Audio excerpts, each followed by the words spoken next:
Welcome to another episode of Chai and Chill. And today I have a fellow bibliophile, my first ever co-worker and the incarnation of Mini Devil, only for me, Sugandha Bandyopadhyay. Welcome to Chai and Chill, Mini Devil. Thank you for joining me, even though you're a coffee person. And before we get into today's topic, which is going to be wearing so many hats at once, we are going to do the bit where we show each other the Chai and Chill cup. But for you, I've changed the name today. It's going to be called Coffee and Contemplate. Thank you. Yay! Coffee.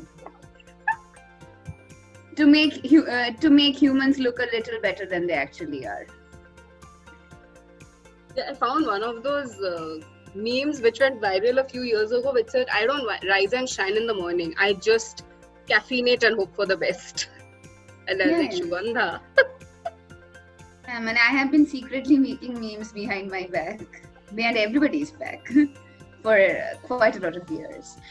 Coffee is such a chai is ki bolo to, it's like a schooler prem moto. And for those people who don't understand Bengali, it's like the puppy love from high school. Schoolgirl crush. I still get those at times. Where you don't want to do anything, you're just, it's schoolgirl crush. I don't want to do anything about it. So that's Humphrey Bogart for me. Every time I see him, I'm like, this is what I become. Whenever, dead men are the best men. Please don't aren't they nice? I like dead men. I would like to add a disclaimer. She just likes dead men. Let's not make a whole thing out of this. Yeah, I'm not a necrophile. Yeah. Don't think like that. But I do like men who are dead. More interesting. If I was born during the time of Fitzgerald, I would have loathed him because he was a serial philanderer. He cheated on his wife more times than I can count. But now he's dead, so I read Great Gatsby in peace. Okay, so... Note for you, he died... here is another thing about Fitzgerald, which I think most people kind of forget. He died at the age of 44 beside his mistress from a heart attack. What? If that doesn't... Yeah. So, good reading on Great Gatsby now.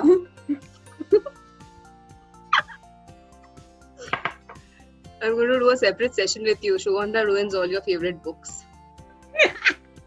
We really need that. The stuff I'm going to say about Hemingway. All his writing advice, write drunk, edit sober. There is nothing to write in. That wasn't even his quote. What? That has been mangled over the ages. It wasn't his original quote. Whose quote was it? Does anybody know? We need to really search this. But this actually does not belong to Hemingway, apparently. It has been butchered and made shorter and shorter. And now we have 4 words in that quote right now. So coming back to our topic, the first question that I have for you is, ever since I've known you, you've been splashing in and out of separate worlds of books. And it was always that, this week I'm reading this book, and the next day you'd come with another book saying that, I finished it, so I started this book last night. And I'm like, how do you do this? I have always marveled at the fact that you can just splash in and out of worlds. So how do you find the books that you really want to read and actually enjoy that experience? I think books choose you rather than you choosing books. I think every book finds you at a certain stage of your life. I remember when I was in class 8 or 9, that was the first time I tried reading Lolita. And I was like, what the hell is going on? What is this? and then I came back to Lolita somewhere around 2015, in the end of 2015. And that's when I understood, see, Lolita has a lot of problems. We will not even go into that entire discussion, what problems it has. But just the linguistic taste of Lolita, the way he used to pen words, I think you need a certain appreciation of words to actually feel that at a certain age. And I have always believed that I have a separate story with every book that I have found in my life. I found Murakami in 2016. And since then, it has been my most committed relationship ever. We are completely besotted with each other, and nobody can come between us. Not even the cats, especially not the cats. Okay, yeah. So I'll be less excited and not go into my Murakami ishq. But the thing is, I believe like going in and out of worlds, I have come to see reality in very, very different tones over the ages. Like I've come to appreciate the little things, and I have also been able to contemplate bad things from happening because of the knowledge and the perspective I have gained from books. And that is why I think every book has chosen me. They have fallen on my lap. I believe that like I started with magic realism from Murakami, but before that I was prepared for magic realism by this very interesting young adult novel which had very surrealistic undertones called Bone Gap. It is not that popular, but I think I look back upon it, and I think you had also seen that book. Like we were then together, like working together. So Bone Gap kind of prepared me for magic realism, and like every book finds it. And what are you currently reading? I am currently reading 1984. I'm so excited about it. Because the world is burning? The world is already burning. It's just like the thing is 1984, Orwell is an addiction. That's the only way I can describe this man, the way he pens words. And Orwell never uses very big words. He doesn't have that tendency, and I really appreciate a writer who can put his thought across without using an entire thesaurus. Oh, Baba. Like if I wanted to learn words, then I would actually buy the thesaurus and not your book. How about that? Which is why, disclaimer, I despise reading William Styron, even if he has written Sophie's Choice. I remember I found that book in 2018 and I had World Web opened in another tab in front of me. It was giving me such a headache. But so I'm reading Orwell, and the way he makes you think and make you realize, like if and when like anybody who reads a novel will get it, like even thinking is a crime.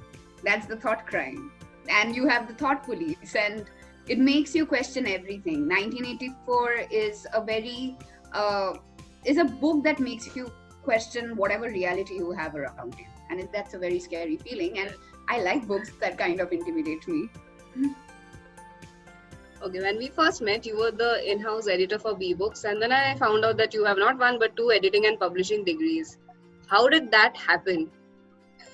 I started with cutting up grasshoppers and seeing their insides, and by that I mean I studied zoology. And incidentally, zoology started because I wanted to save animals, but before I knew it, I was becoming a butcher. And I went through extreme depression because of that.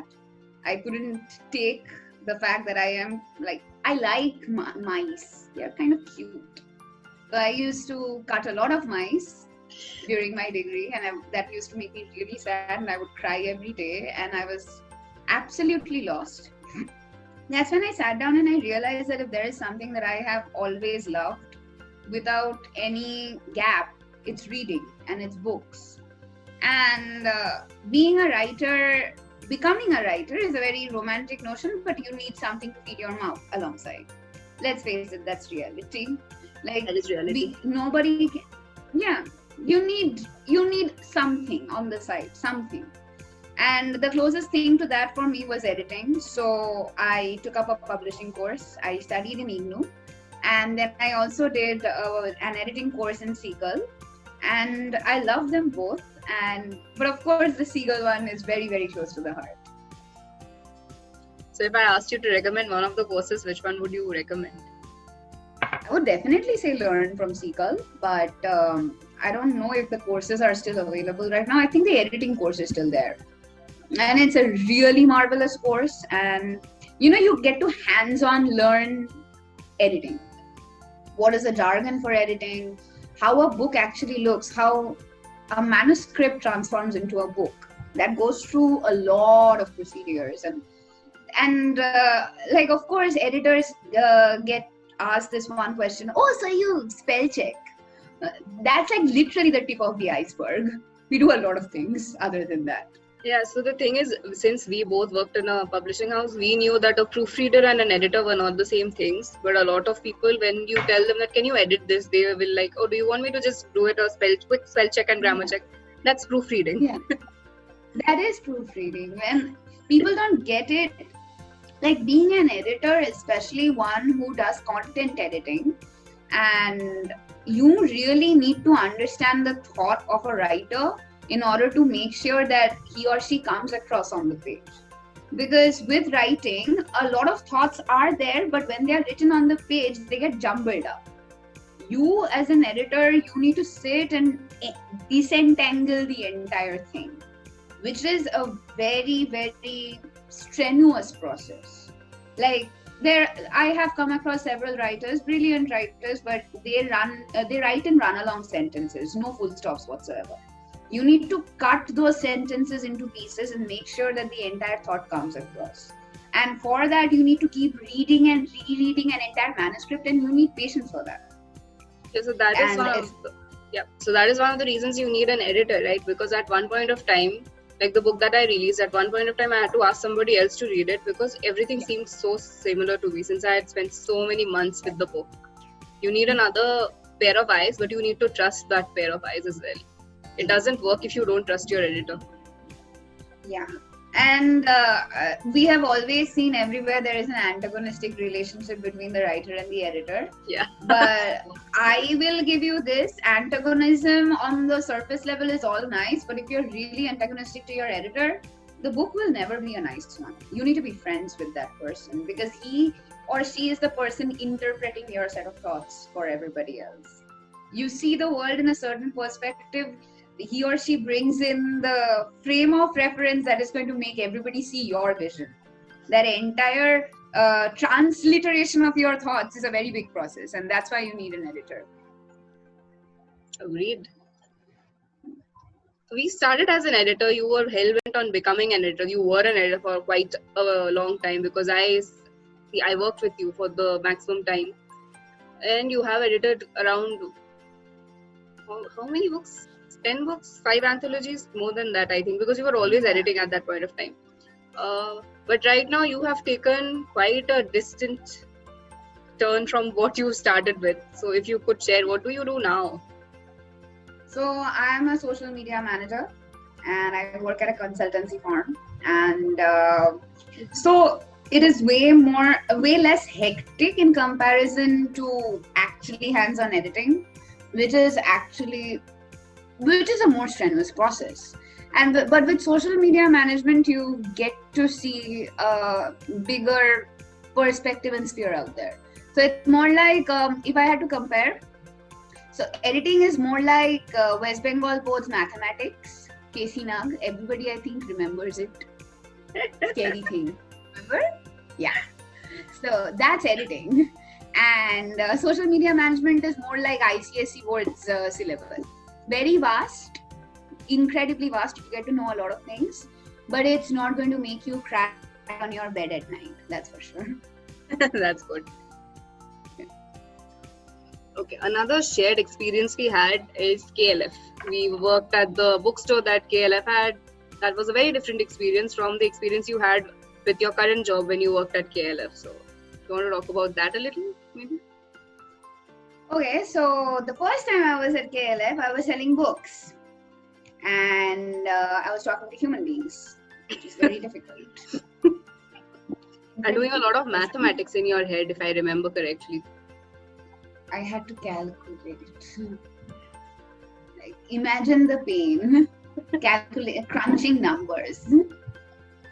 Can't even. So, yeah, I was selling books. I was playing nice with children, which is very difficult.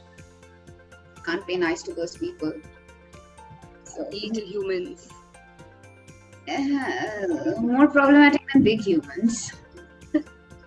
But you spent a lot of time interviewing big humans. Was that terrifying, memorable? Although they wrote books, so that was memorable. It was terrifying, but I would rather interview a big human rather than a tiny human. Any day. Because I might go on a rant on why you should read Percy Jackson, and the next thing is like, "Ami chota bheem chai." What? Like that's what they do. Like they're so dumb. Okay, so Why are kids read? now that you brought up Percy Jackson, sorry, we are going a little off track.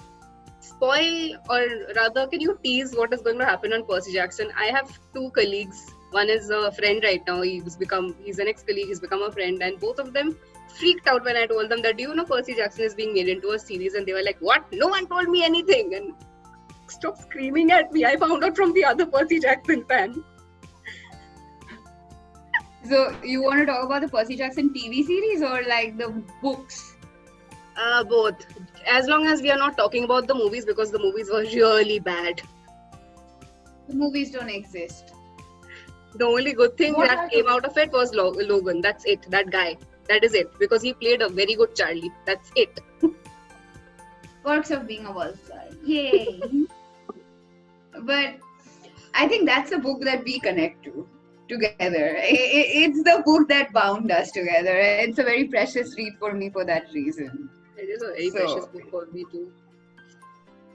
And I share the birthday with Charlie. So that's a big thing. That was a nice thing to find.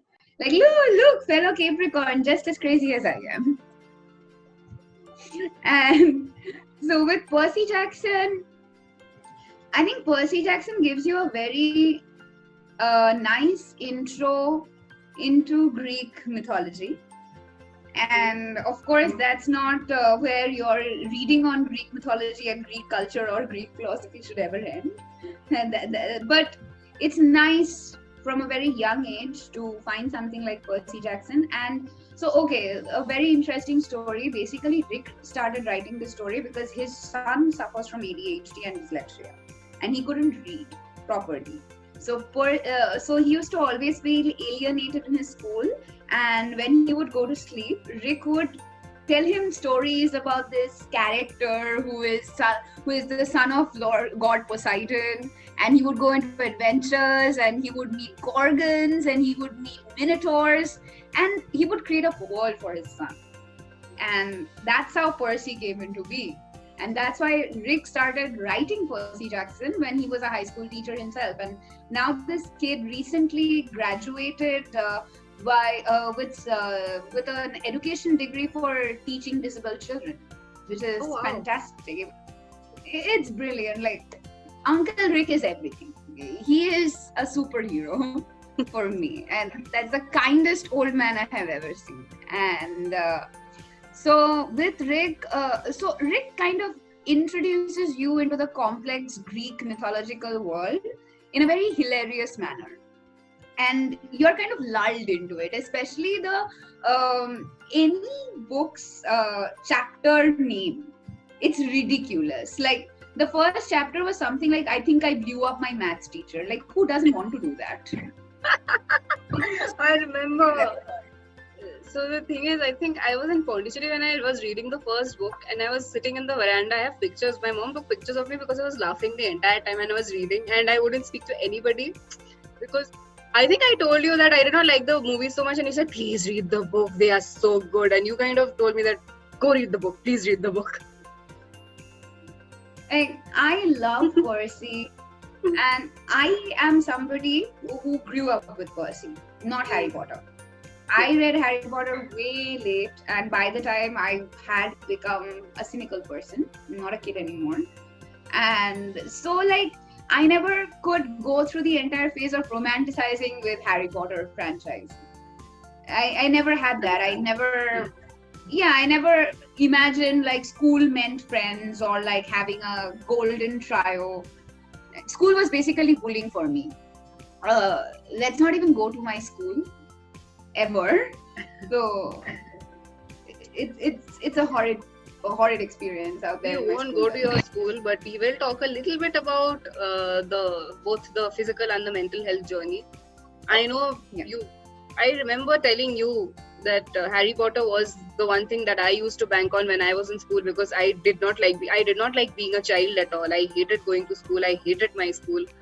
that is something that I think both of us again bonded on. And you said that, yeah, for me, that was Percy Jackson. That was the only thing that got me through my entire school life. Yeah, basically, I would just go to all the adventures with Percy. I would not stay in maths class and not in English class or even in geography classes. I would just go with Percy, kill minotaurs, find dragons, and like find the golden fleece, or like, and of course, Percy Jackson is how I fell in love with Hades and ended up calling myself Persephone. And before anybody starts with him kidnapping her, look up Zeus. He has done worse. He does not do anything to her actually. He just takes her to the underworld and she eats 6 pomegranate seeds, and that is why she has to spend 6 months in the down. Yeah, like in the Hesoidic it's 4, and there are several kind of like intonations going on here and there. Zeus just turns into somebody else and just rapes the shit out of women whenever he fancies, whoever he fancies. And there are stories of how things originated. The flower, the whatever, I don't remember which flower, because this female wanted to get away from Zeus, so she was praying and she gets turned into a flower. Where is the justice in that? There is no justice when the king of the gods is a monster. He is a monster. There is... Yeah. Like just look what he did to Prometheus. And like at the end of the day, who doesn't like a man with a stable job and 3 dogs? Oh, I said it was she's so cute. Yeah, like why are you even complaining? I don't get it. She wasn't complaining. Like people do, and I'm like, he's like, okay, politically incorrect, sure, but the least problematic of the entire bunch of Olympians. The stuff Apollo has done, the stuff Zeus, Poseidon, Dionysus, and the rest of the lot has done. Compared to that, Hades just stuck with one woman. And like he has a house, okay. He has a river flowing by the house, which is great. And he also has a throne room. And he has 3 dogs. I thought it was a 3-headed dog. 3-headed dog, but in reality, we'll have 3 dogs. Oh, okay. So this is once you get to him. Got it. I don't have to. I just need Cerberus. That's all. Who is going to get that the man thing? Nah, okay. I just want Cerberus. So this is going to be my second last question, which is when we met, you had a very different health journey going on. Then you moved and you stayed with your sister for quite a while. And after you came back, there was a certain shift in what you wanted to do in terms of your health. So what brought that about? So I was with my sister for around 5 months and I was living in Texas and I was extremely depressed and I was having anxiety attacks 2 times a day, something like that. It was horrible and I was stress eating, and before I knew it, I was weighing 95 kilos. And so I went through a huge weight loss journey, and it was hard. And initially, so the weight loss journey is something that also, it affects you both mentally and physically. Of course, in the physical side, you can see your body changing, but mentally there is obviously a regression in the beginning where it's like, why can't I be comfortable with whatever weight I have? But so I could just be 95 kilos and still be okay with whatever I'm wearing, and like, of course that is all right, and there are sizes available for that. You can still dress up, but the thing for me is I am short, and if I stayed at 95 kilos with the genetic thing of diabetes, I would very soon be diagnosed with the disease. And obesity truly can, for different body types, it can bring on several disorders.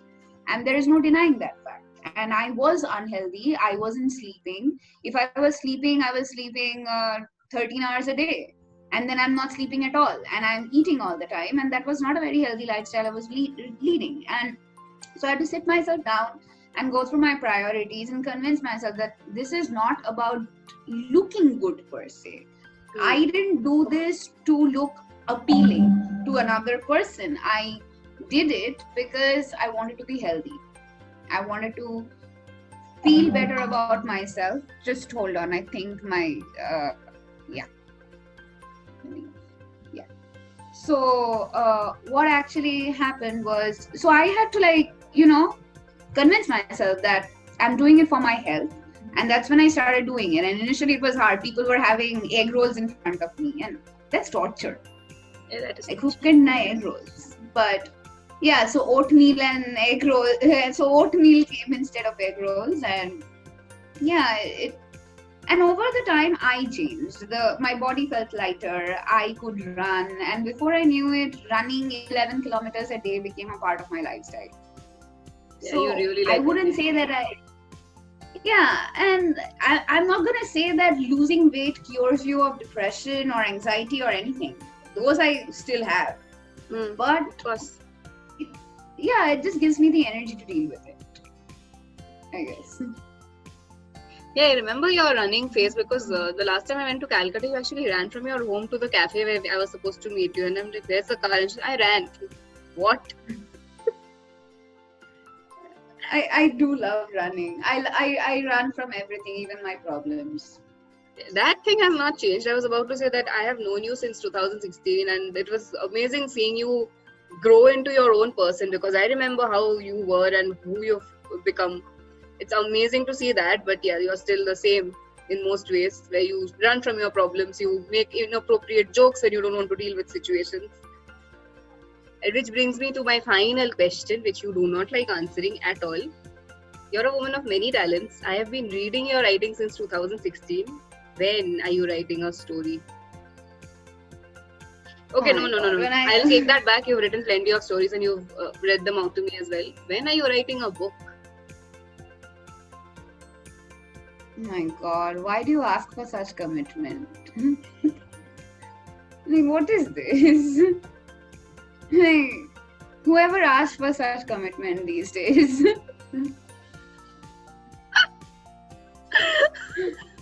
It's almost like you want a monogamous relationship or something. Are those extinct? Hmm? Are those extinct, monogamous relationships?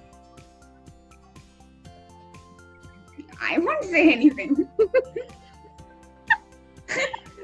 Because comment section will have people saying, "What are you saying? Of course not, it still exists." And you will sure. Everything exists. Everything exists. Nothing exists. Reality does not exist. Most of the time we're all questioning everything, and everything is conflicting the other.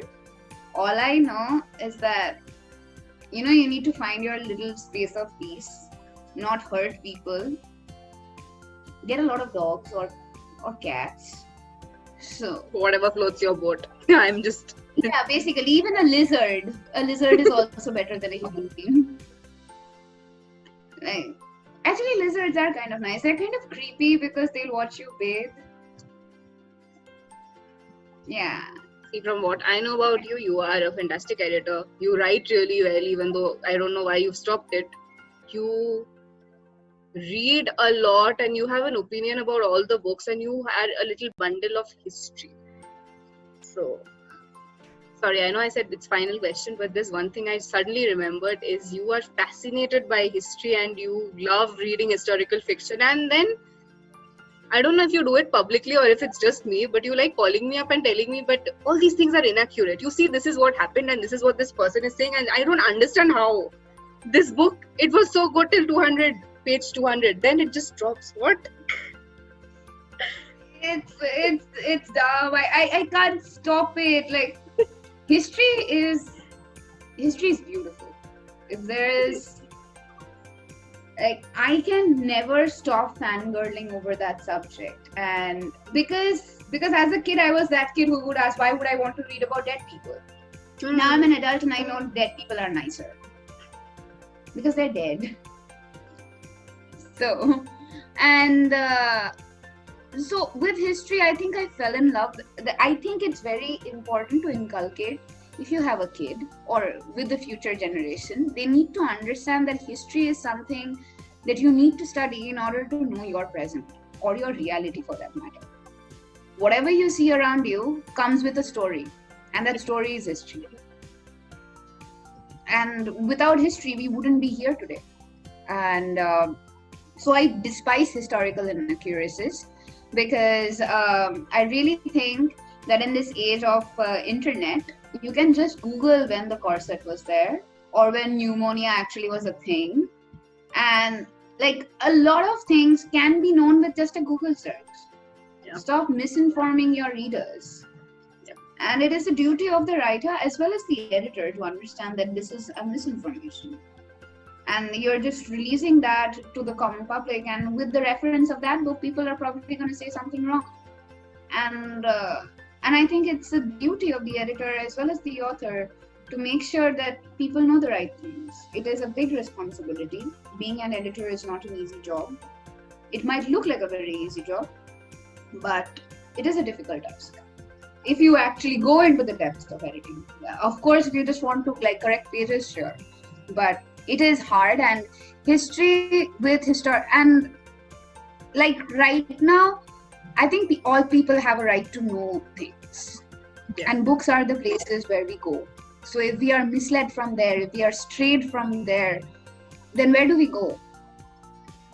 So yeah, like I was actually reading this book called Tattooist of Auschwitz during the lockdown, and it had several historical inaccuracies.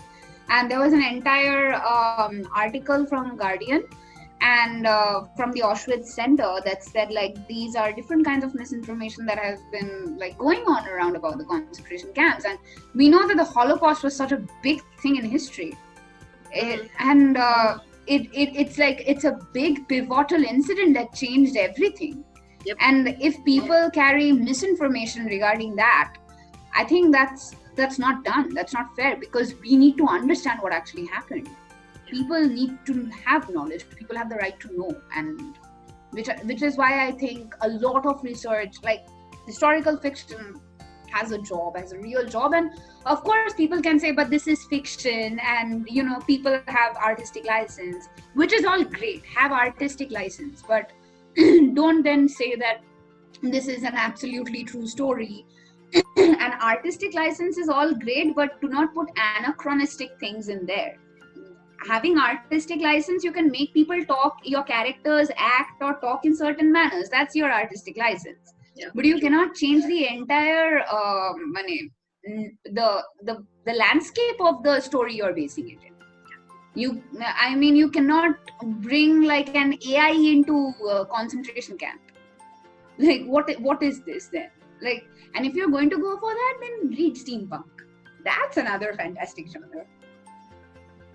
I like how your face lights up whenever you talk about a book that you really like reading. So I do, like it happens with books and dogs. yeah, I know. Like every time. Yeah, like sometimes, you know, I actually think like, yeah, it is very hard to be happy, but go into a bookstore or a library. They're going to be your best friends. Completely agree with you. And on that note, we are going to end this very special episode of Coffee and Contemplate. Thank you so much for joining me and telling me about all the different hats you wear. I'm still going to be after your life and ask you for the story, so be prepared. Someday. Yeah. We are going to do this someday. I'm just going to like do it as like, be like, I'm commitment phobe now, so sometime later. About books.